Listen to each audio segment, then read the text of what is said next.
It would be the excuse he needed to deny the request and possibly save the lives of some of his men. "Let me worry about that. If you need to send another squad, I'll find the operators." "But, sir, the requisite rest periods." "If you haven't noticed, Colonel, we're in the middle of a battle. There are 14,000 troops in the combat theater. You don't see them rotating back to their barracks once their prescribed battle time has elapsed. My people up here will do what's necessary, just as yours will." Khatri inhaled sharply. He didn't need to be reminded that a battle was going on, especially not by some sniveling armchair general. Adesh was down here in the shit with his men, while the general was in orbit 300 miles above the surface, safe and warm in a well-protected battle carrier. "It's just that I don't think the mission is a necessity," he admitted, venting some of his anger. "Things are winding down for the night. A few more hours of rest and recovery and everyone will be a lot more effective. If they go out now, REVs will die." General Jack Diamond shook his head. "We have to keep them cycling through as long as the battle continues, answering every call as it comes up. Only by proving their worth on the battlefield will the REVs play even more important roles in the future." "The REVs have proven their worth above and beyond, sir. You can't ask much more of my men." The general's face turned darker in the greenish glow of the hologram. "We can and we will, Colonel Khatri," Diamond snapped. "And they're not your men, they're mine. Besides, we're too close to victory now to play it safe, either here on Menkar or elsewhere. And, Colonel, Marines die in combat. That's just a fact of life. And sometimes we, as officers, have to send them out on missions knowing that will be their fate. So grow a pair, Khatri, and get your team ready to go."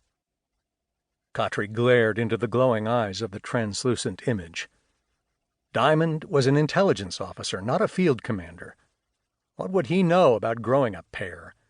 He was more comfortable sneaking around and stabbing people in the back, which was basically what he was doing to Khatri's REVs.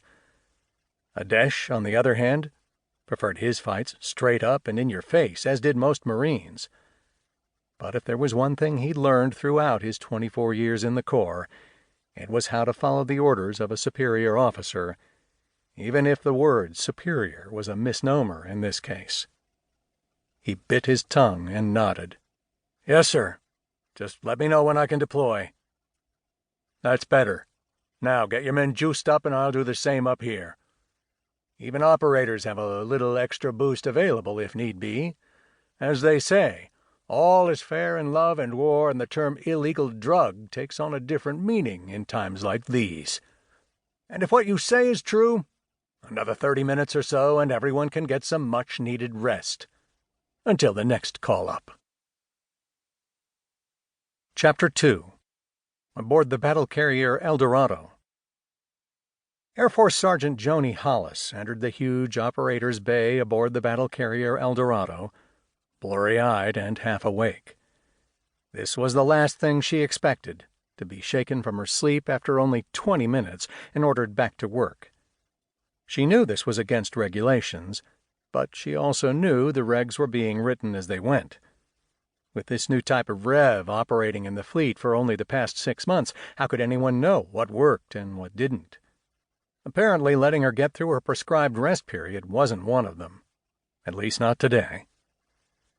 She carried a small plastic flask filled with what was ostensibly water, yet with a little extra ingredient added.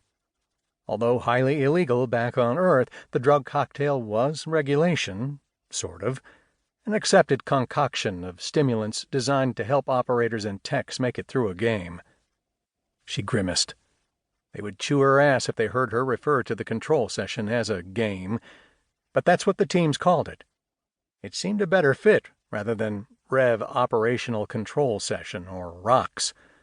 Others called it getting your rocks off, which was frowned upon even more. Joni would stick with calling it a game. She slid into her chair while glancing around at the rest of the team as they took up positions. Normally, the operators and techs would have met 30 minutes earlier for a pre-run briefing, outlining the mission goals and parameters. But these weren't normal times. The battle for the Vannis Plains had been going on for over 24 hours, including the aerial bombardment.